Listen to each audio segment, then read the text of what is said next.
This podcast is brought to you by the Careers team at Urban Company, Asia's largest platform for home services. We bring beauty, cleaning, repair, and home improvement services right to your doorstep. Hi, good morning, everyone. My name is Varun Khaitan. I am the founder and CEO at Urban Company. In this video, I have three wonderful colleagues and team members, and we are together going to talk to you about the Entrepreneur in Residence or EIR program at Urban Company. We started this program back in the year 2017 with the simple idea of bringing into UC the youngest, most promising minds in the country and have them take charge of the most difficult and challenging problems at UC. Over the years, this has been a very, very successful program where over 15 individuals have joined. They've taken charge of building several new businesses and new capabilities. And as the name suggests, the roles that they have played have been extremely entrepreneurial. Being young, most of them did not have any background in the topics that they were working on. And that, in fact, was an advantage because they were able to reimagine how the service industry runs today and really disrupt and build it in a new way at UC. So we'll hear about the program and some of these stories from the three panelists I have. Akanksha Bodia, she joined the EIR program in the year 2019 and has spent close to 3 years at UC. I have Vineet Hase, who also joined in 2019, has spent a good part of his time in the India business, and now for the last 9 months has been building a business in North America. And I have Sachit Tandon, who joined the EIR program in the year 2021 and has spent close to 2 years at UC. So starting with you, Vineet, really the first few years in your first job is when reality first hits home and you begin to understand what you like, don't like, are good at, not good at, and some questions around what you want to do. So what made you think of doing something different? What were options in mind at that time? And what attracted you to the EIR program at UC? I think at the end of the 2 years at my consulting firm, I realized that one, I think the career path to partner wasn't as sort of appealing. And second, I think given the consulting firm I was in was very localized to only one sector, a lot of the projects began, sort of just being running through the motions of sort of, selling schools to private equity firms, etc. So 2019 Vineet would be probably best described as like a toddler who had woken up at like 3 a.m. and drunk a huge glass of sugary lemonade. So I had a lot of energy, but did not know what to do with it. So essentially sort of my entire plan was to sort of, I need to find a place where I can channelize a lot of this energy to create impact, to, actually do something meaningful, and to see sort of the results of what I was building rather than being staffed on, different cases every sort of 2-3 weeks. And as I was looking at sort of which places to, apply to, etc. I mean, I was optimizing on like 3 broad parameters that I could think of at that time. I think the first and most important one was sort of people. So both were there senior leaders, were there, people who would be my managers, skip managers, who I look forward to working with and believe that over the next 2-3 years, I could learn a lot just by rubbing shoulders with them. As the second part of people were there. So a lot of what kept me going in my previous jobs was like the immediate peer group. So I really think that you learn most in your job from either your immediate or skip manager and from your immediate peer group. So was the immediate peer group interesting, fun to work with? Could we just transition from colleagues to being like sort of very lifelong friends and a cohort of people, which I think we did when I joined back in 2019, and we had sort of your initial batch of years. We did grow to become like very close friends and like with a lot of interesting sort of idiosyncratic sort of hobbies and stuff. So just being a part of a great peer group. So that was parameter one, and UC ticked both of them. The second parameter was sort of, would I be able to solve very interesting problems? Unfortunately, I had a very close friend who had joined the AI program. He's since then left to found his own company. But at that time, he told me some of the stuff he was working on. I'm like, yeah, this is like a new age business, and I've never thought about these things. So they've been outside the purview of my thinking. So I said, okay, this is bound to be interesting. And I think the conversation was not, what is the role? It was more, what are the problems you're solving? And I really thought those problems were very interesting and were things that I definitely wanted to spend a good 2 years at, rather than it being like a 3-week stint. I think the third parameter is this like a good business to join. Are founders really thinking about where the business is going? And though I was not in any position to judge whether that was right or wrong, but just having a sense that there is good thought going into what are the next steps in building that business, I was comfortable. So this is quite an arranged marriage and a fortunate fit, I would say. Over to you, Kanksha. I think after spending good 2 years at PNG, I started realizing what I love about work and what I don't like about my work at PNG. Beyond a point, the work started becoming repetitive, especially when you're in a company like PNG, which has a 200 years old history. Most of the processes are already well set up.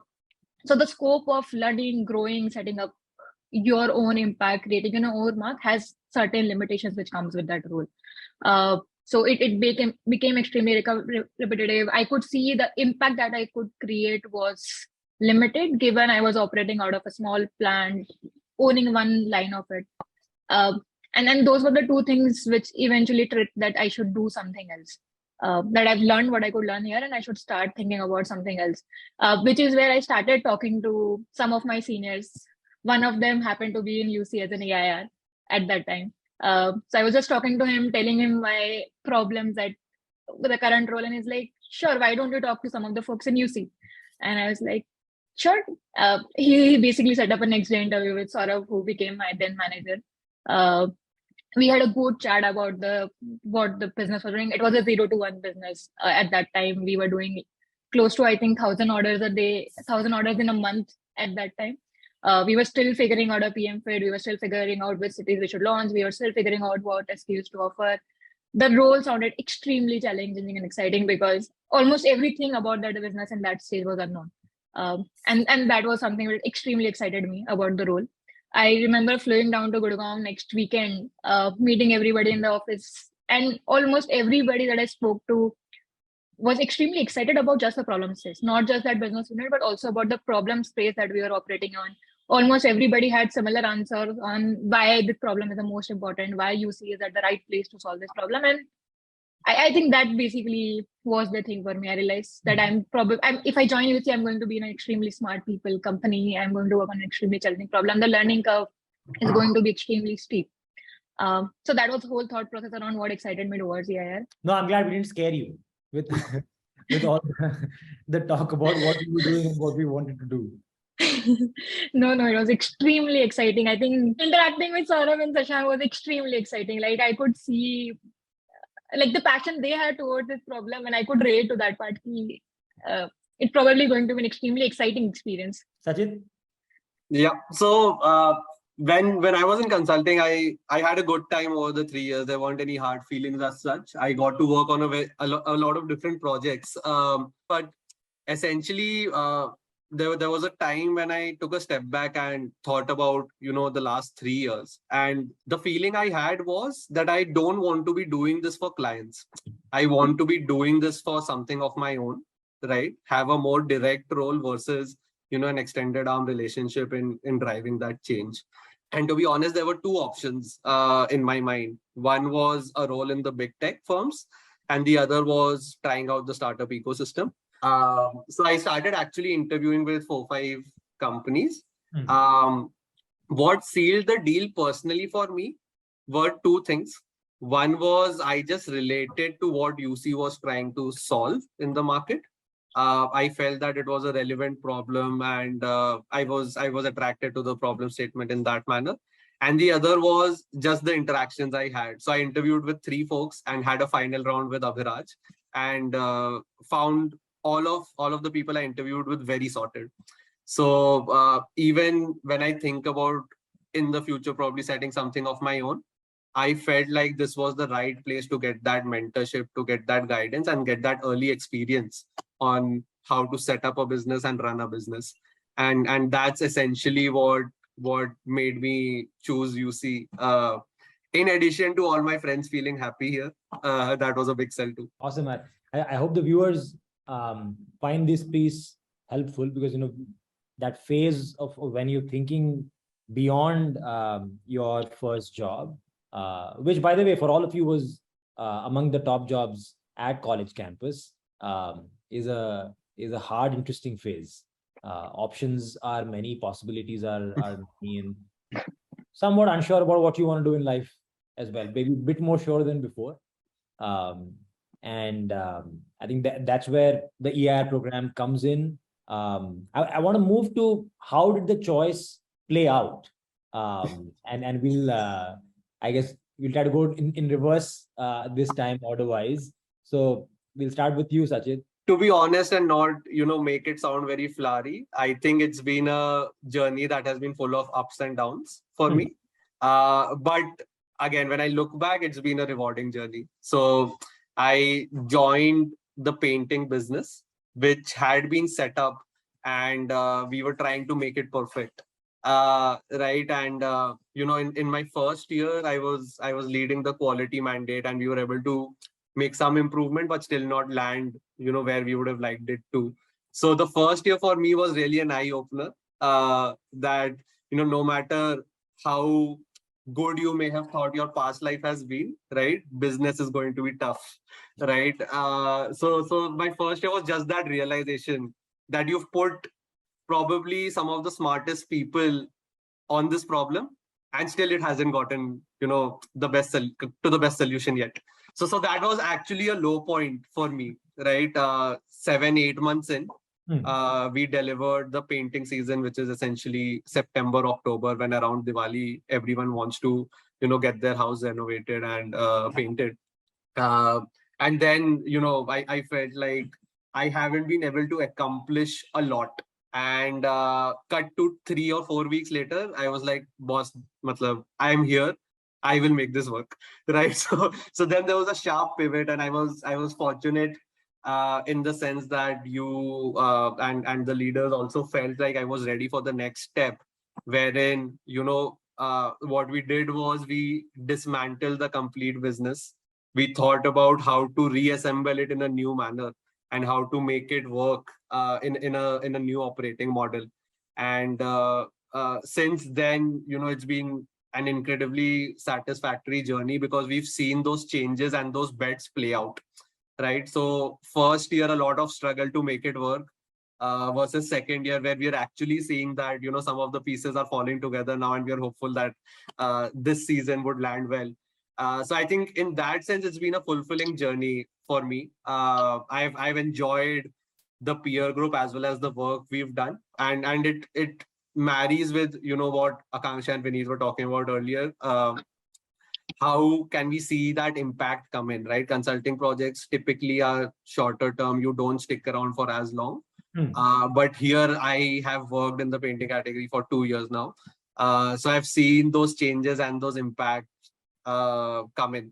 I think that's what's been the most exciting part for me. And maybe Sajid, go into a little bit of detail around the rebuilding phase. You were still young in the company, given charge to rebuild a lot of things from scratch, in an area where, of course, you'd spent a few months, but still did not have a lot of experience. How did you feel, and how did you go about it? So I think the first thought there was that, boss, we've been running this for 3 years. How can one expect कि एकदम से change हो जाएगा? Right? That was the first feeling. But I think what made me feel at ease was that I had enough support from Salil, who's my manager, you, Varun, and the others who were involved as well, right? So it wasn't like I was left out in the open, right? There was enough discussion on what will work and what will not.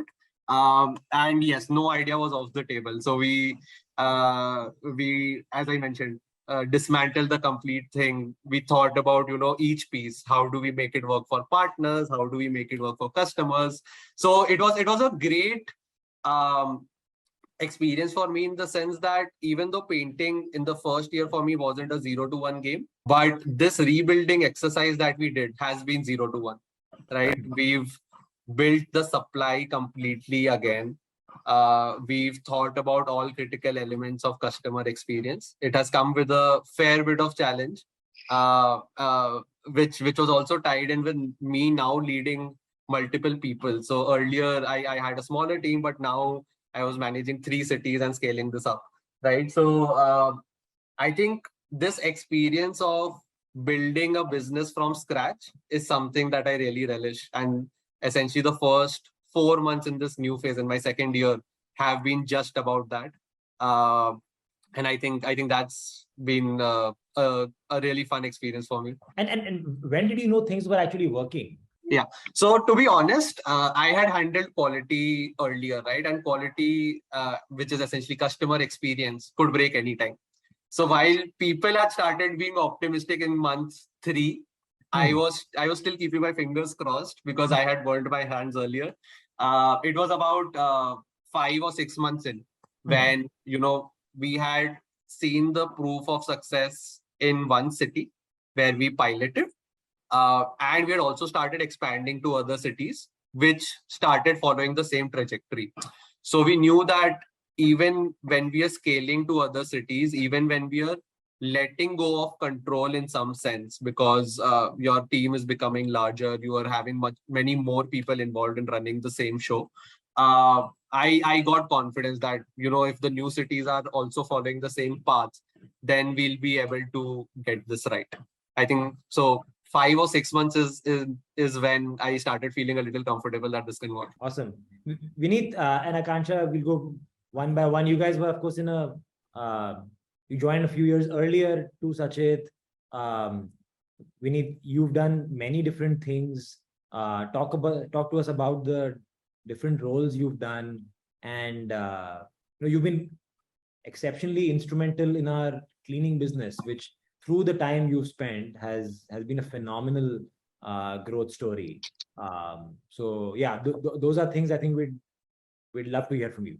Right off the bat, so from sort of traveling like the luxurious streets of Dubai in my consulting job, I was sort of thrown into sort of the dusty roads of Noida, where we had a small AC office. Now it's obviously a bigger AC office, but we were preparing for the AC season. And in hindsight, in all of these sort of instances, I'm still quite shocked how sort of you and the other leadership put someone as young and raw as me in charge. And I think the feeling is the same across all the calls. I think when we reflect and look back, which is like, how did we come to lead this in what is a very critical piece? So so my first 4 or 5 months at UC were sort of leading probably our strongest investment in the homes business into upskilling and quality through sort of the AC training and sort of safety program that we wanted to run. And our aspiration was to become the best AC service by far in India. And I think through that period of just, doing work that I'd previously thought was unimaginable, like I found out how an AC works, why your AC stops cooling in the summer, where each gas comes from. So I think the level of depth that I had gone into, where if you woke me up from my sleep, I could tell you this component of the AC is something that I really, really enjoyed, right? And I think as an EIR, I really enjoyed the fact that you could go so deep into a problem and you could have sort of the intellectual curiosity, and it was required, basically. So it is very evident from your first 2 weeks of working as an EIR that surface level solutions will just not work ever. And we did execute a very, very strong sort of AC training over 6 days, and we did see good outcomes from it.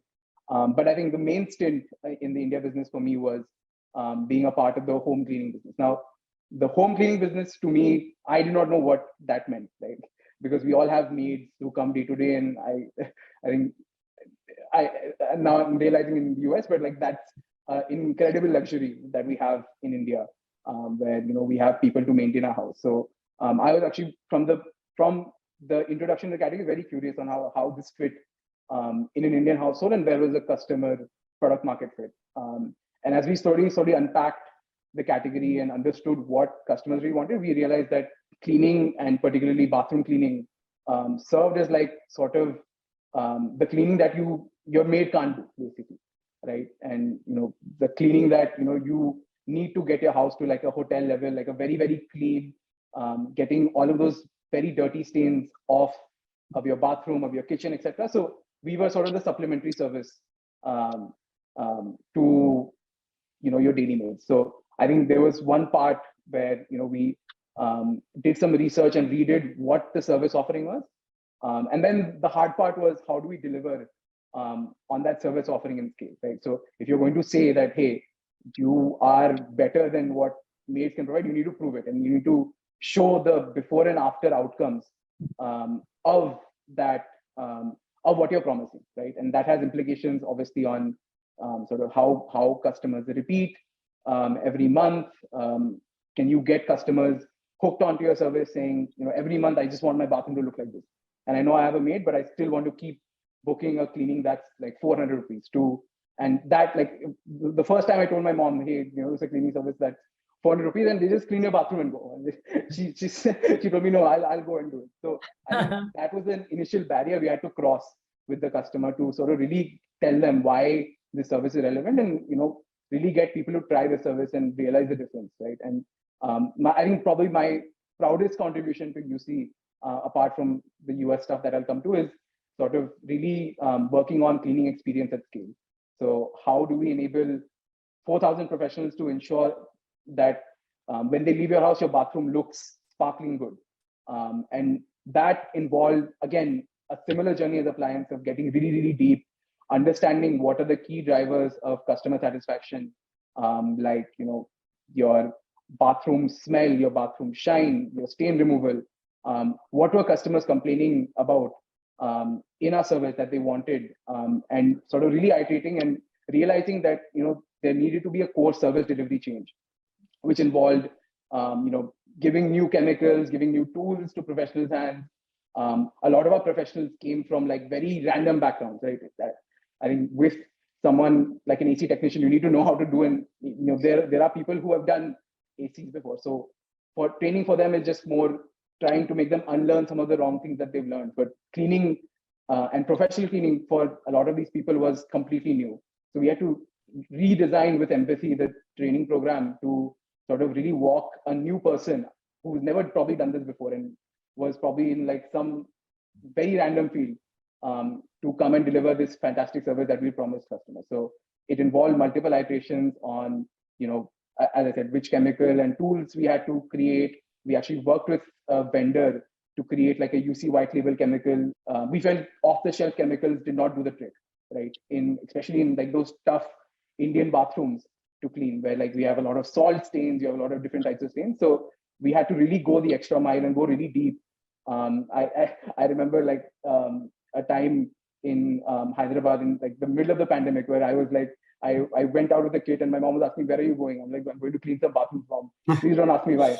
And I literally spent like cleaning 2-3 bathrooms with providers just to test which chemicals work more. And I think what I appreciate out of that was like focus on like the clear unit transaction of that business and really understanding very deeply like what is happening in that transaction between the provider and the customer, and arriving at like a very, very deep and very thorough answer was something that I felt like just mind blown, right? So the realization that from that small micro initiative on a macro level, like your outcomes can change dramatically, was sort of like a very, very powerful drug that you just come to sort of discover as an AI. So you go super deep, super micro into a problem, and then achanak say like the macro level page things start moving, and it's like, whoa, wow, magic. And that's something that really appealed to me in sort of the cleaning experience journey.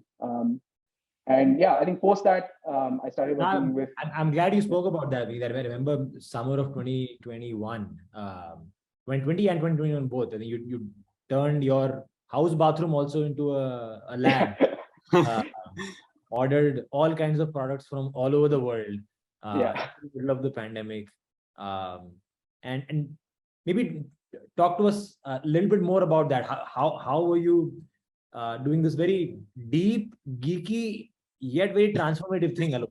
It's a lot of first principle thinking, right? So the problem to solve was how do we enable providers to achieve the sort of before and after outcomes that a customer wants from from their cleaning experience, right?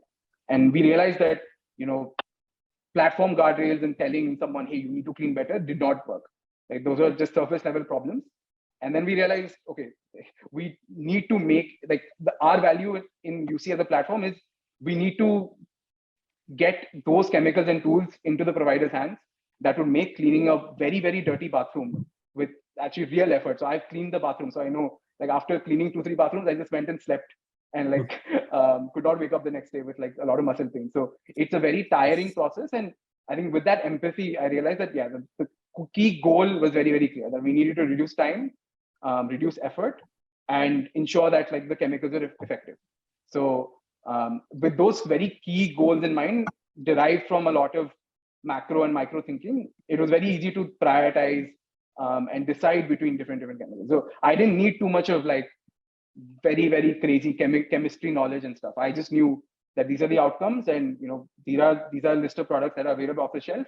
And if they don't work, then we need to go even deeper and make our own chemicals, basically. So I think that's broadly what the process was.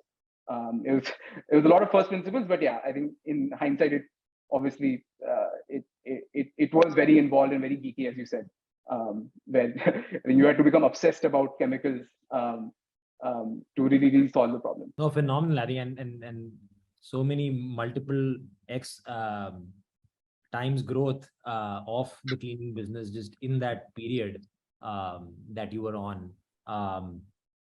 Talk to us maybe a little bit about the period after that and how you approached taking UC to a new country. Yeah. So I think post the cleaning business, we started working with Aditya, who is currently leads UC USA. And one fine day, he's like, hey, Vineet, I'm moving to the US. Do you want to come along and build something new? And I was quite shocked. I'm like, this is not part of the agenda for today, but sure, let's do it. And I think the broad appeal was that, hey, if we can, I really felt that like UC's competitive advantage was that we really go deep into problems we can really solve. And we had a model that really needed to be put into test in like the world's largest TAM, right? The US TAM is for home services is like at least 6-7 times, if not more. And I think the amount of deep research and the amount of problem solving we've done in India, building a loved consumer brand from India and exporting it to the US was something that was just absolutely, an opportunity that I had to take, basically, with open arms. So when so I was sort of employee number one in Austin. So I literally gone and sort of lived the startup-ish life. Like there was an empty office, and like the first thing I did was we had hired someone, one of our team members in the US. So it was him. I met him on the first day, and we like bought a whiteboard. So that's sort of where we've started this business from. And we've I think a lot of stuff that I used to take granted in UC India, which was sort of the cumulative blood, sweat, and tears of Varun, Abhiraj, and Raghav in terms of building the UC brand name, and everyone recognizes UC. Like it was difficult to unlearn that. Like a new provider who were joining our platform did not know what UC was. For them, it was just some random app tech company. They just did not trust us at all. So a lot of it was like rebuilding a lot of the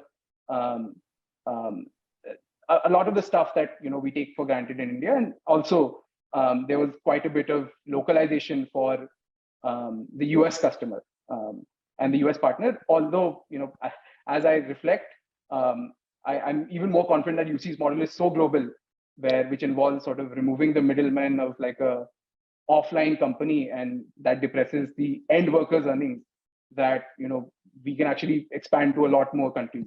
So I think it's just a testament to sort of what we've arrived at in India. And I think the fact that we have achieved decent success on the supply side in the US is just a testament to that model. So I think it was UC US part of the business is like the most startup-y feel in a larger company that you can have, essentially. That's awesome. Now, Akansha, you also joined in 2019, very early days in the painting business, and similar to Vineet, very deep experiences in trying to standardize that business and its several components. After that, you've gone on to a very different role in product, which is a lot more across all UC businesses. So talk to us about both the flavors of your roles at UC. I think first 2-3 months at least as I joined UC, it was like a different feel altogether. As I said, right, I come from a place where you have a lot of resources to do work for you. I remember not even to get some data in PNG, I used to just send a mail to somebody that this is what I need. Can you just mail it back to me? And everything was there itself. I come to a team where I remember talking to Sashank that time, and he was like, Akansha, we need to figure out the sales model. Why don't you take a crack on it? And I was like, Sashank, I don't really know how to do sales. Like, I've never done sales in my life. And he's like, sure, but you're smart. You'll figure it out. And I was like, okay, give me some time. And he's like, sure, you have a week. and I remember that was the kind of interactions that I would have on a daily basis in the first 3 months. I joined in July. We had a season coming up in October. And there were a lot of things that we need to be solved. So almost every week there would be some challenge that we would be picking up, figuring out. I remember I spent good 1 month on the field itself. I would go to customers' places, do their survey. Most of the customers would ask me that, what are you doing here? And I was like, no, I'm just here to observe that how they're doing. I would take the measurements. I remember it became such a second nature to me that even if I go to my friend's house, the first thing I would do is touch the wall and see what kind of finish that they actually have. It became that second nature. Like, I would observe the cracks, I would observe seepage, and I was like, dude, you need to get your house painted because this is not really working. And it was the kind of experience. We were understanding different types of processes, understanding how to actually, what actually consists the painting business, right? How do we even make it successful? How do we even provide the kind of quality? We interacted with tons of partners, understand what are the processes, best practices in the business. We had our own small room set up in which all walls were covered with smaller patches of different types of paints, different. We would intentionally ruin the surfaces, try to rebuild that surface again, and then figure out what's the best way of doing it. So the first 3 months was just about figuring out what actually is the base unit of this business, what actually creates delight in the business for the customers. How do we, as a UC, create a value proposition? And then the season came. Like, while in the middle of figuring out a lot of things, the season came. And a lot of other people are extremely used to getting success, right? Like, you tried getting into IIT, you got into IIT, you tried going for placements, you got your first placement, your first job was extremely nice and cushiony.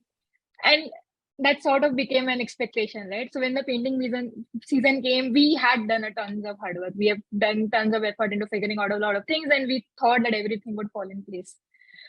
And then the realization hit. It's not easy to build a business, especially in a business where you're trying to figure out a fundamental unit of what works, what does not work. Not everything can land at one place. And we did fall short at a bunch of places. We wanted our sales to be XYZ. It was not there. We want our experience to be top notch of the quality that UC stands for. We were nowhere close to be that. And it became like an extremely low point personally for me, because I took it extremely personally, right? That we put a lot of efforts and we just could not see the results that we wanted to. And that's where the whole journey of learning came into picture, that it takes patience, it takes time, it takes sheer amount of hard work to build that business. And then our phase of, again, refiguring out everything began after that season. I remember the first project I picked up after the season was figuring out the G2M for the category. Remembering doing tons of interviews, and it was 2020 peak of COVID time, and we wanted to do user interviews. I remember even you were doing interviews with us. We would, I think, schedule 3-4 interviews every day, speak to as many customers as we want, and understand why do they actually book a painting service? What are they looking for when they're looking for taking a painting service? What are their expectations? What are the key decision-making parameters that they keep in mind when they're deciding who to get this service from? Because it's an expensive service. It's not something that you get every day. You would get your house painted once every 2, 3, 4 years. It would be a grand affair because it will actually impact your entire schedule that you operate with. You would be shelling out 20-30K amount. So it's not something that you just go and buy out of the store, right? Which means UC needs to put themselves at a place where it makes the decision making easy for the customer. And we were going through that entire journey, working with marketing team, product team, figuring out monetization, figuring out the pitch that we have, figuring out the sales flow we would have, figuring out what we would show on our app as an asset. How do we actually build trust via different communications, etc., etc. Personally, even that entire exercise, I think, lasted for like good 2-3 months for us. Was an extremely different experience. I learned so many facets of how you actually think about building a business. How do you actually think about getting a product market fit? How do you actually think about what is the right customer base even to target so that you spend your energy at the right place? It was an extremely different and steep learning curve, I would say. I remember we realized after a point of time that our moat comes from a place that we provide extremely good quality service at an affordable rates. This was the moat that we realized at that point, and we shifted our focus from everything that we were doing to just two things: how do we make our service of extremely high quality, and how do we make it affordable for the users? Which triggered two very key projects. One was the entire project around sales. That what kind of sales folks should we really hire? What kind of trainings do we give to our sales folks? I remember it took me, I think, good 3-4 weeks to design the training module by myself. And since it was a training module which was of such a high importance, I took the first batch myself. So I got the first 10 sales folks in the room and trained, I think, for 8 hours daily for like next 3 days, walking them through all the aspects of what should be the painting, how should we actually talk to a user, what should be really them pitching depending on the requirement for a user. I remember doing I think we did 50 mocks with each of them on how should I actually create a quotation for a customer. And once we did all of this and we started seeing results, I remember our sale conversion, once we did all of this, improved by 20 percentage points. And we're like, oh my God, this is actually giving us results. Like we could see the amount of effort that we spent into that journey of figuring out what works started coming in. And once the sales was in place, I moved to the other part of the equation, which is how do I make our experience better at the scale that we were gunning for in the next season, right? So we set up a huge amount of time into figuring out the key operation aspects that we have, setting up SOPs, teams for all of them. I remember hiring I spent a good amount of time just hiring the right kind of folks who would run these operations. And then designing SOPs for all of them to ensure that irrespective of the scale we operate with, irrespective of whoever is running the operations, we deliver the same amount of quality everywhere. We spent a good amount of time in redefining our customer escalation matrices. How would users reach out to us? Who would be handling those escalations? How would we be handling different types of escalations, etc., etc.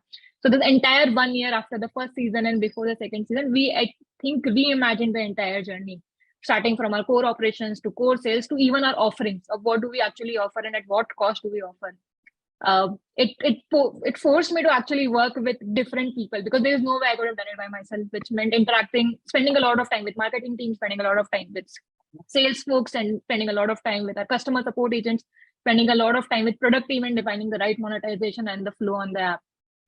And in the hindsight, it all became a blessing in disguise for me because while I was working with all of the folks, so I've never been that person who knows what they want to do. I work with a flavor of basically elimination. I do things and I realize that what I don't want to do, and then I reduces that time that I spend on those things, right? So while I was working on all of these different projects, working on all of these different teams, I realized that I really enjoyed the part where we worked with the product team on monetization and defining the app flows.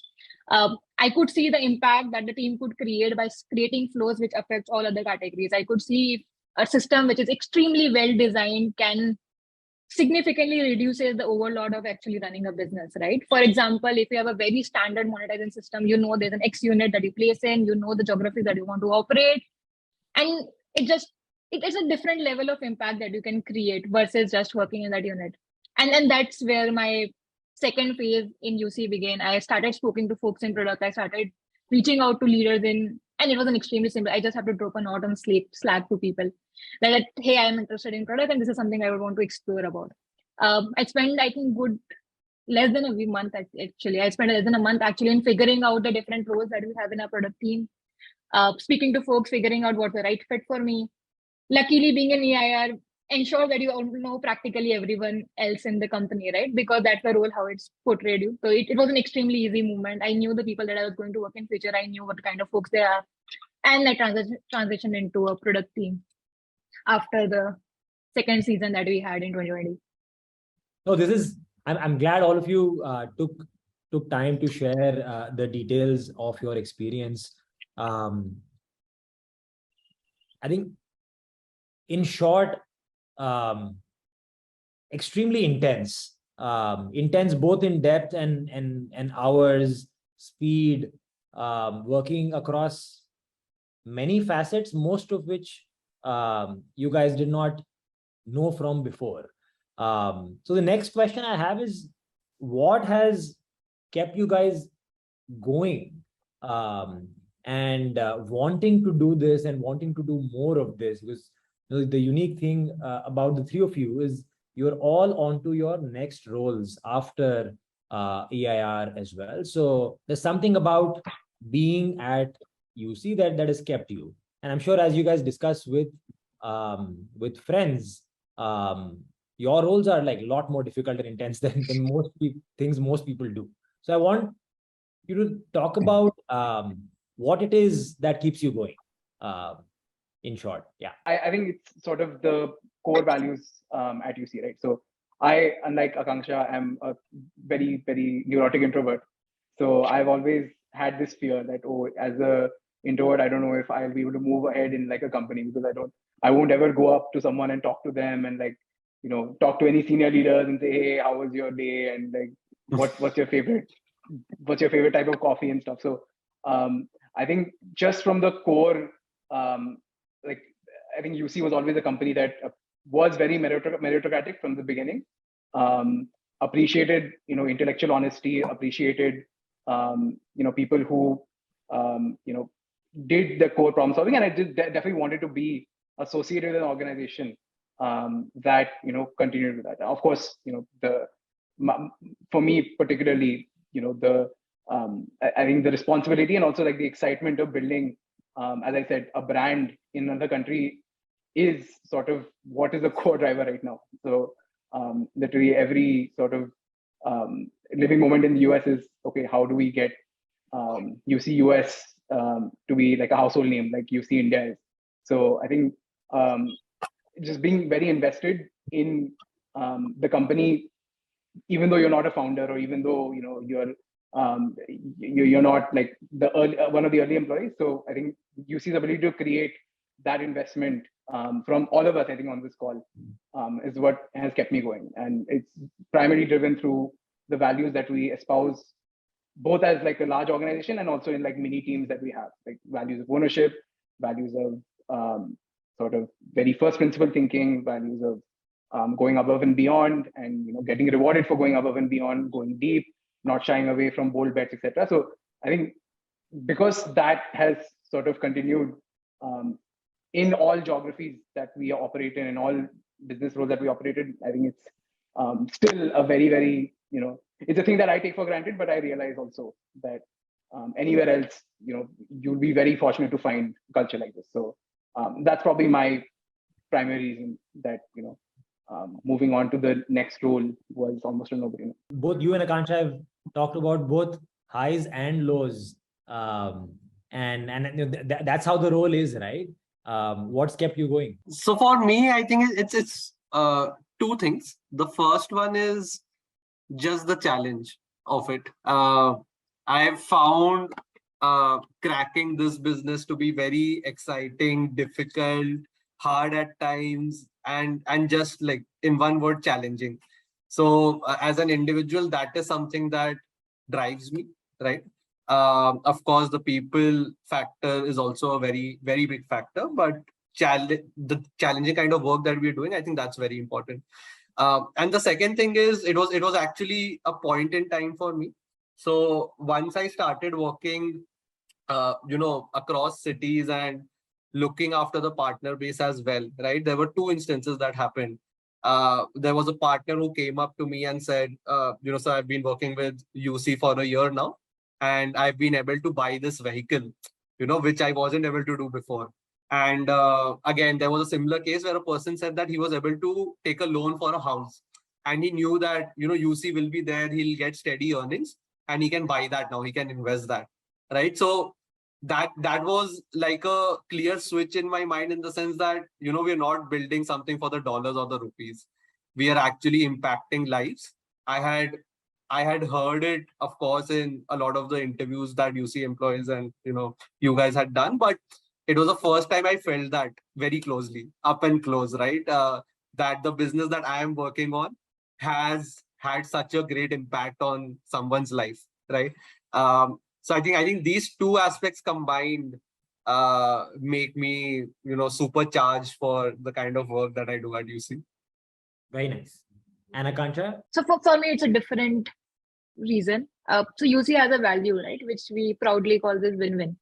And we talked a lot about in last 1 hour about how what we have done has impacted business, etc., etc. But the win-win works both ways, right? The amount of investment that UC has done on me as an individual in my personal growth has been tremendous. Looking back, the person that I was 3 years ago versus the person I have right now is an extreme. I would probably not even recognize that person. And we talk a lot about how different and difficult problems that we solved, right? But it all started from the fact that UC put that amount of trust on us. Like taking a bet on someone who is 2 years out of college, giving them one of the most important meaty business problem that is available and just letting them run with it. At the same time, investing a lot on grooming them, coaching them, providing them the right set of opportunities, etc., etc. That investment itself has been huge. It has personally shaped me as a person that I've become. It has extremely shaped me the kind of leader that I would become in future. That I know that the amount of investment that you do on your people actually has tremendous return. On top of that, it also maximizes for what you want to do also, along with what is good for business, right? For example, my movement from business to product was seamless. It just took me dropping a Slack note to somebody that I want to try something else. And taking that step of recognizing that what is best for their talent and ensuring that the movement is seamless, ensuring that they get the right opportunity that they really need, is something that I really enjoy. Appreciate the kind of respect that I get. So that's obviously one part of the amount of investment that UC has done on me. Second is, irrespective of your designation, irrespective of your level that you are in the org, your opinions are appreciated, respected, and heard. I don't remember going into any meeting in UC where I said something and nobody gave it a value. Almost everybody in the org is heard, appreciated if you come with a very logic valid point. And that gives you a feeling of belonging somewhere. That makes you feel heard. And it's a completely different culture. It's a culture which is extremely difficult to create. When I speak to my friend outside, and if they ask me that you're still here after 3 years, what is keeping you? I really don't have any reason to move out. I get the best kind of opportunity that I need. I love the people that I work with. I love the problems that I'm solving here. So there is actually no reason for me right now to even think about moving out. So yeah. Maybe we'll balance this out with one thing that annoys you about UC. I think it basically goes in hand, right? Since you get all the highs that you get from impact, you also get the lows that you get from not delivering that you want to.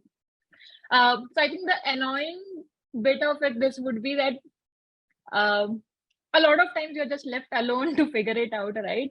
And which is draining, which takes tremendous amount of energy to keep going. Which in the inside is extremely good for you, but in the moment it just feels like, do you really think that I will be able to solve this problem? And this kind of self-doubt just keeps on popping every time you're thrown in the sea. Very real. Vineet? I would say it's not something that annoys me, but like something I think definitely have to work on, right? So I think because you are sort of running at like the fastest pace, sometimes there's an inclination to just do way too much and sort of give less credence to prioritization. And I've realized, particularly as all of us have spoken, we have distributed teams, we have multiple people we're working with. I think sometimes we have that tendency that because we can run fast, we just do a bunch of things without stepping back and really putting our brains to like, hey, what are like the 2-3 things we need to do? And I think that's something that as a part of leading a category in a different geography, something that I'm trying to implement every day, to question, are we doing the things that matter the most, or are we just moving fast because we just know how to run fast and we just default to, okay, fine, we can run fast, so we can do like 50 things, and then we'll figure out what works and what doesn't work. So I think, just resisting the temptation to do stuff because you can do stuff, and being very, very thoughtful about, hey, what's the right next thing to do, is something that something I'm working on personally, and something that I think us as an organization definitely need to work on proactively as we get bigger and more distributed. Yeah, I think the differentiating speed and velocity and making sure that we are at the optimal point where we are moving fast enough and also moving in the right direction versus slow in the right direction or fast in a different direction. Fast in the wrong, is something we have to all constantly work on. Sachin? Yeah, so I think my answer is a little similar. I think I would call out speed of execution as the point. It's something that I strongly feel that also sets UC apart in many ways. But when I talk about it at a personal level, it can get a little tiring at times, right? As I was saying, we delivered a season and immediately pivoted. We need to set it up in a different way, right? So the speed of execution just gets crazy at times. It's a bit annoying at a personal level, but then you get enough support, and the good thing is that the entire team is motivated to work on it. So you're not in it alone. Many of you mentioned, and it's obviously true, that creating good new businesses requires your roles to be intense. Contrast this with your previous jobs. Many of you come from consulting, which was also intense. Contrast working at UC with that. How does it compare? So I can go first. Firstly, I think this is a common thought on our minds when we're also looking at other opportunities, which is just what the work-life balance or work hours are going to be like, right? So for me, consulting versus UC has definitely been better. In terms of work hours, it's been less stressful. And that comes because of the nature of the job as well. Consulting requires, very short timelines and, that effort to be crunched, and hence the higher number of work hours. The other aspect of it is definitely one of the points I mentioned earlier. In consulting, I was working for some other client, right? But here it's our own business.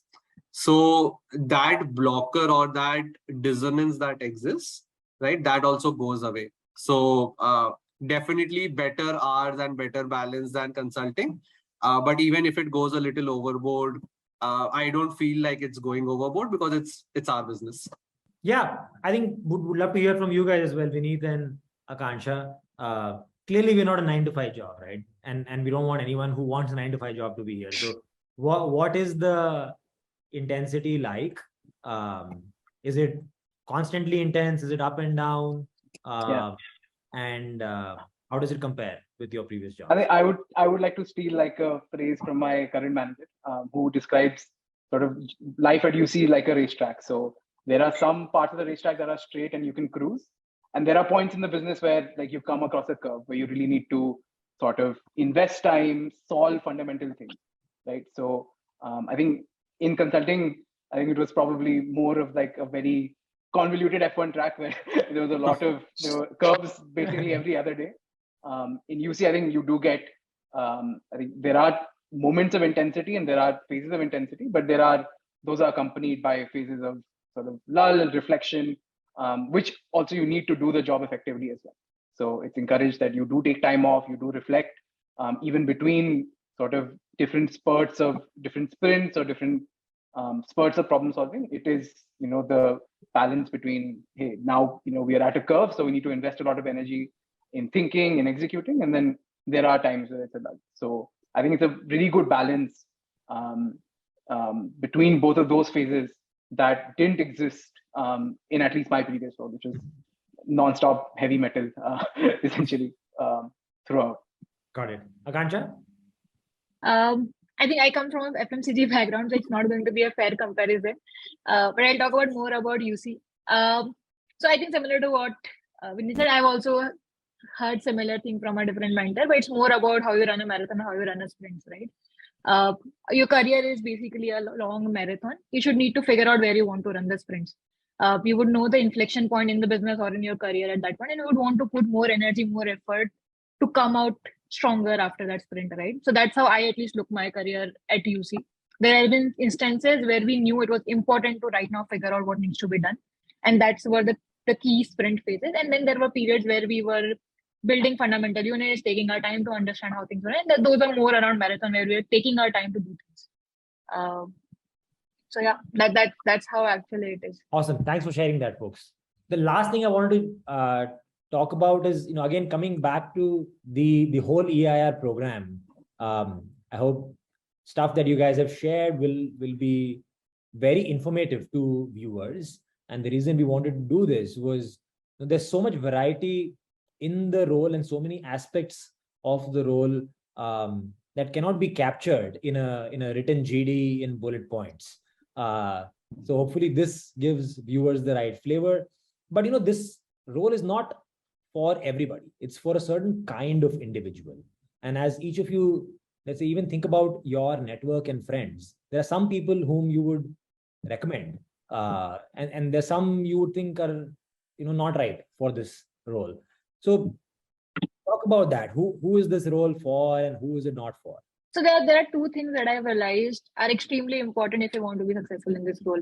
One is that you need to be extremely hands-on with the approach that you want to solve the problem for. Almost all of us who shared our experience have been actually on the ground to understand how the business actually operates before even we decided to jump and solving on the problem, right? So if you're someone who just like to make strategy and plan and does not really get your hands dirty into implementation, it's probably not the role for you.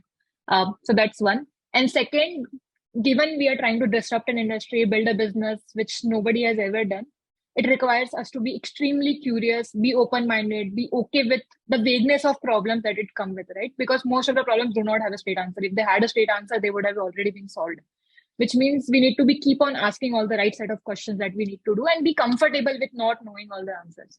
So that kind of curiosity with the rigor of solving the problem is something that is extremely required in this role. So for me, these are the two key things that I would say.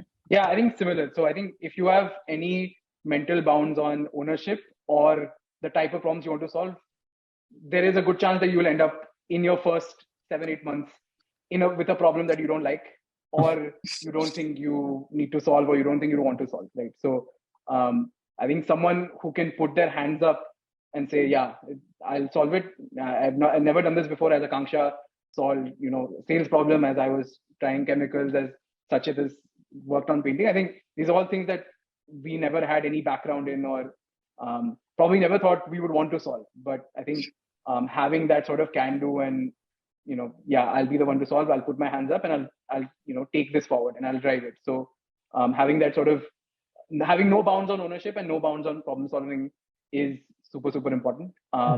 And also, I think I would like to add probably some comfort with sort of numbers and analytics, basically. So I think those are some key hard skills that will help you sort of deliver your role and outcomes in a better way. So if you're not comfortable with numbers, it could get slightly challenging, is what I would say on the hard skills. And Sachit? Yeah. So I think for me, this role is a great fit for anyone who's excited by the idea of running a business. So if you've been inquisitive about it, if you've always wondered, how that happens, I think this role will give you good enough exposure. Along with also saying that people who want to start something of their own as well in the future, I feel it's a great platform for them to get the mentorship and guidance on some of the basic elements. So anyone who's interested in running a business, I think this role should be a great fit. In terms of who this role might not be meant for is often after our first job or the first two jobs, we have a certain expectation with respect to, having fixed working hours, in the sense that I'm looking for a 9-to-5 job, right? And it's a completely fair ask or an expectation for one to have, right? But in this role, more often than not, you will be working more than that. So it's not for someone who's probably burnt out in the previous role and looking for a comfy 9-to-5 position. It will require you to put in significant number of hours, as the others mentioned, work on ground, try and figure out answer, and as one of my prior managers used to say, be obsessed with the problem. I think that's critical. Awesome. This has been truly delightful. Thank you to all three of you for both taking the time and being yourself, being candid about your views. I look forward to the next set of future EIRs that this video will inspire and attract. Thank you. Just one point, Varun, I'd like to add before we end. If anyone still has any questions with respect to the role or just wants to have a quick chat, feel free to ping on LinkedIn. We'll be more than happy to discuss this further. Yeah, we'll all be available to answer questions. But truly, guys, I think it just gives me also so much renewed joy to listen to the stories and stuff that we've done. Enough things that I did not know in detail as well. I think what I liked most or related to most is, we're all in some ways grappling with our own inner demons and vulnerabilities as we are on this journey, because we're all doing things we've not done before, doing them with high expectations and doing them fast. So there is, in fact, that shared discomfort is what in some ways also creates a tight bond, that the discomfort is known to your manager as well. And that discomfort is okay. And we're all actually thriving in that, always there to help each other out, either as a sounding board or as someone to pick up the marker, pick up the whiteboard and actually work together on. So I would say very proud of the journeys you guys have been on, and very excited about what the next few years holds. And I would say, because the journey does involve lows along the way, any point you want to talk about that, I'm only a Slack message away. This actually came up in some of my recent country manager chats, because they're in some ways folks who are 2-3 years ahead of you, have gone through more of these cycles.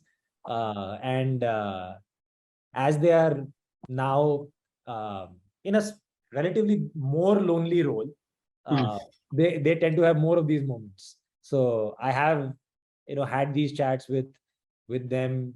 It just creates, in some ways, lightens your heart, and in some ways again renews that energy vessel that we have. So cheers to the many years to come. Alrighty, thank you everyone.